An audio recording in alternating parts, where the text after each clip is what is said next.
Hello, movie people. Welcome to another episode of the CineGuy. I'm your host, Steven Angulo. Let's talk film. But first things first, wave your arms in the air if you feel fine, because we're going to take it back to overtime. Welcome to the Space Jam. Here's your chance. Do your dance at the Space Jam. Alright. Whoop, there it is. Whoop, there it is. Yes, Space Jam. The beloved Looney Tunes basketball hybrid now has a sequel, only this time it's not Michael Jordan, it's LeBron James. Space Jam, A New Legacy, follows the Looney Tunes as they team up with an NBA superstar to win a basketball game against a science fiction villain.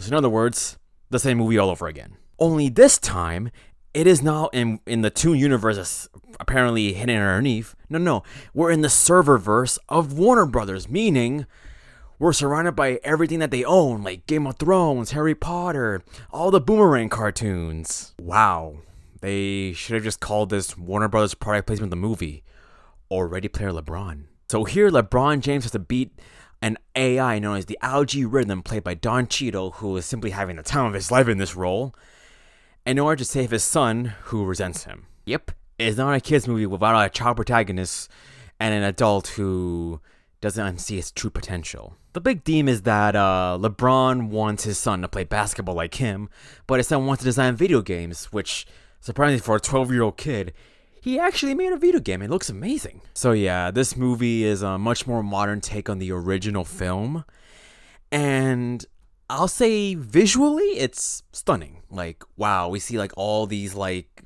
characters we know from movies that we grew up with, like Iron Giant. We got the Flintstones there, Scooby-Doo, Clockwork Orange, The Mask.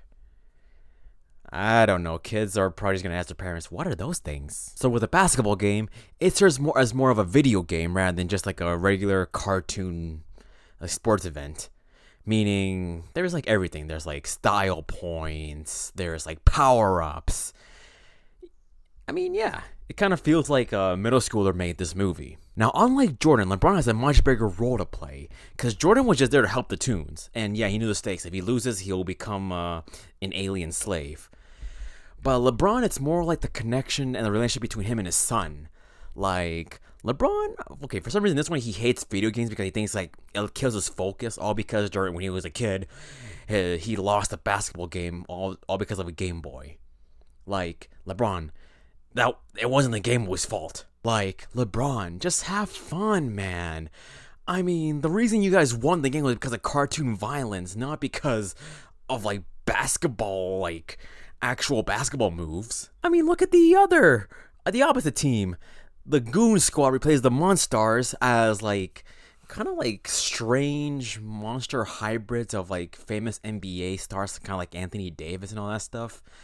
And I don't know, gotta make it into a video game, so they got upgraded, you know? So there's no way this game is fair because an AI is controlling it. And don't even get me started on how they won. So before, when LeBron was playing his son's game, he tried out his signature move and ended up glitching the game. So they realized, if they do LeBron's move, it will glitch this game and they can have a chance to make the winning basket. But of course, that will mean the character who does it gets deleted, which, okay, LeBron is human. Chances are he won't get deleted. So he can do it, right? No. Who does it? Bugs Bunny does it, and then we see a little him getting deleted and dying and turning into a whole ray of light.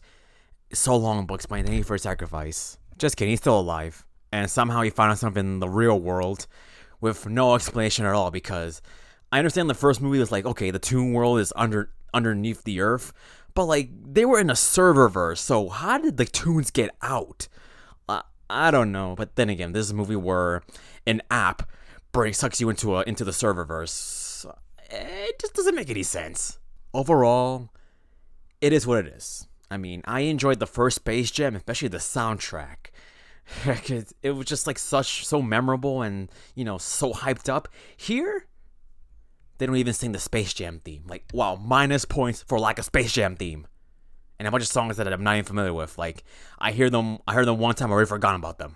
Does get a little excessive with the whole Warner Brothers properties. I mean, kids are not gonna know what The Sopranos or Clockwork Orange is. So, don't think I'm not sure if you're trying to appeal to the parents, but I get that the original Space Jam fans are all grown up now in their 30s and 20s, but come on, this movie was strictly for kids. So yeah, if you were a fan of the first movie, you may or may not tolerate this one. And if you're a fan of LeBron James or the Looney Tunes, you may or may not tolerate this one. So my final rating is going to be 6.5 video game apps out of 10 basketballs. Alright guys, so if you enjoyed this review, leave a like, subscribe, and join the crew.